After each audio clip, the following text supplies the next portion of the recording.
दोस्तों आप देख रहे हैं नेशनल खबर। मैं हूं स्मिता सिंह। और दोस्तों ये तो आपको पता ही है कि इन दिनों आर्यन खान ड्रग मामला जो है वो बहुत ज्यादा सुर्खियों में है। लेकिन जो बीते साल हुआ 14 जून को सुशांत सिंह राजपूत की मौत के बाद बहुत ज्यादा ड्रग एंगल से बॉलीवुड कनेक्शन दिखाई दिया। जो सुशांत सिंह राजपूत थे उनकी मौत की जांच भी ड्रग एंगल से हुई और इसमें बहुत सारे सितारों के नाम फिर सामने आए। रिया चक्रवर्ती के अलावा भी बहुत सारे सितारों का कनेक्शन ड्रग्स के साथ इस पूरी छानबीन में सुनाई दिया। हालांकि जब सुशांत सिंह राजपूत केस की जांच जब हुई और एनसीबी ने इसकी जांच ड्रग एंगल से की तो बहुत सारे खुलासे इसमें हुए। और अभी हाल ही में जब 2 अक्टूबर को किंग खान के बेटे आर्यन खान की गिरफ्तारी दोबारा से ड्रग मामले में हुई है तो पिछली परतें एक बार फिर से तह दर तह खुलती हुई नजर आ रही हैं, क्योंकि एनसीबी का ऐसा कहना है कि रिया चक्रवर्ती, अरमान कोहली और आर्यन खान के जो केस के तार हैं वो आपस में जुड़े हुए हैं। कहीं ना कहीं इन सब का एक कनेक्शन है। तो फिर से ऐसा लग रहा है कि एनसीबी के दफ्तर में दोबारा से सेलिब्रिटीज की वैसी ही लाइनें दिखाई देंगी जैसा पिछले साल देखने को मिला था जब सुशांत सिंह राजपूत की मौत के बाद जो ड्रग एंगल को लेकर एनसीबी ने जांच शुरू की थी और बहुत सारे सितारों के नाम निकलकर इस नशे की दुनिया में सामने आए थे। एनसीबी के जो रीजनल डायरेक्टर हैं समीर वानखेड़े, उनको भी 6 महीने के लिए एक्सटेंशन उनका बढ़ा दिया गया है। तो आप कह सकते हैं कि अगले 6 महीने बॉलीवुड सेलिब्रिटीज के लिए बहुत ज्यादा मशक्कत भरे हो सकते हैं। ऐसे तमाम सितारे जो कहीं ना कहीं जिनके तार ड्रग एंगल से जुड़े हुए हैं वो फिर से रडार पर आ सकते हैं एनसीबी की।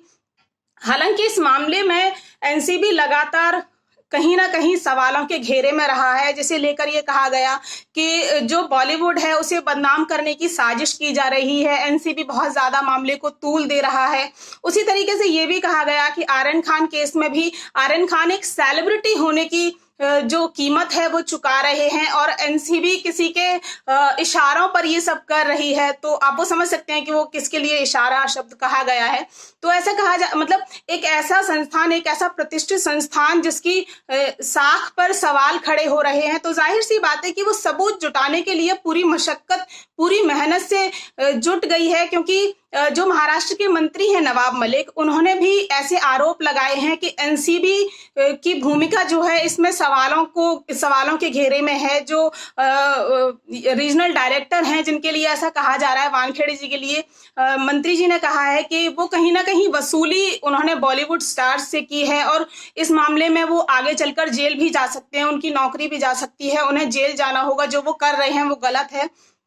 लेकिन ठीक इसके उलट जो समीर वानखेड़े हैं उन्होंने कहा है मंत्री जी के बयान पर, मंत्री जी ने जो उनको धमकी दी है उस पर समीर वानखेड़े का कहना है कि यदि नशे की दुनिया के खात्मे के लिए, देश से नशे को खत्म करने के लिए उन्हें जेल जाना पड़ सकता है तो वो जेल जाने के लिए भी तैयार हैं। लेकिन इस मामले की तह तक वो जरूर जाएंगे, पूरी परतों को खोलेंगे और एक एक तह की वो जांच करेंगे, छानबीन होगी।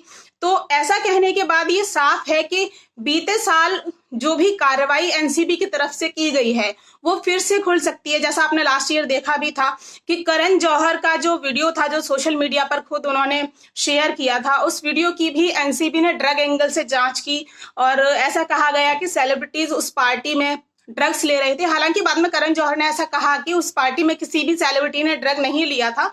लेकिन एनसीबी फिर से उस मामले की जांच भी ड्रग एंगल से कर सकती है और बहुत सारे सितारे हैं जिनके नाम फिर से ड्रग एंगल में वापस आ सकते हैं और फिर से एनसीबी ऑफिस में वो सितारे देखे जा सकते हैं। लास्ट ईयर आपने देखा भी था अनुष्का शर्मा, दीपिका पादुकोण और उसके अलावा भी रणबीर कपूर हैं, अर्जुन कपूर हैं। बहुत सारे सितारे आपको इस मामले में खींचते हुए नजर आए थे। तो फिर से वो जो तहें हैं वो खुल सकती हैं और एनसीबी पूरे केस को एक मुद्दा बता रही है, एक मामला बता रही है। तो कहीं ना कहीं तार कैसे जुड़े हुए हैं उसके सबूत एनसीबी पूरी तरह जुटाने की फिर से कोशिश करेगी, खासतौर पर तब जब एनसीबी की जो कार्रवाई है उस पर सवाल खड़े होने लगे हैं। तो ये कहा जा सकता है एनसीबी पूरी शिद्दत से जुट गई है, क्योंकि अब 26 अक्टूबर को मुंबई हाईकोर्ट में इस केस की सुनवाई होनी है। आर्यन खान की जमानत पर सुनवाई वहां पर होनी है और 30 अक्टूबर तक के लिए उनकी हिरासत बढ़ा दी गई है। तो उनको जमानत मिल सकेगी या नहीं वो